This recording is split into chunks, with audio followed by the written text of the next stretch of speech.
देखिए दोस्तों, आज मनाली में लाइव बर्फ़ गिर रहा है। मैं अभी आप लोगों को बोल रहे थे आज बर्फ़बारी होगा मनाली में, कल भी बर्फ़बारी है।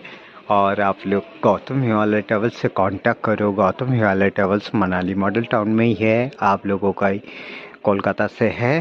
আর আপনারা যোগাযোগ করুন গৌতম হিমালয় ট্রাভেলসের সাথে। ও সব কিছু আপডেট দিতে থাকে, মানালির পরিস্থিতি কেমন, কবে বরফ পড়বে না পড়বে সব কিছু আপডেট দেয়।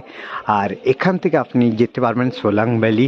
সোলাং ভ্যালি বরফ যখন বেশি পড়ে যায় তখন সোলাং ভ্যালি যেতে দেয় না, তো নেরুকুণ্ড অবধি যেতে দেয়, ওখান থেকে 4 কিলোমিটার নিচে, তো ওখান অবধি যেতে দেয়। ওখানেও বরফ প্রচুর আছে।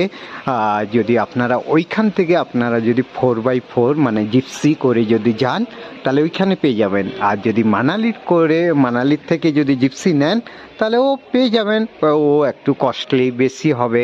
আর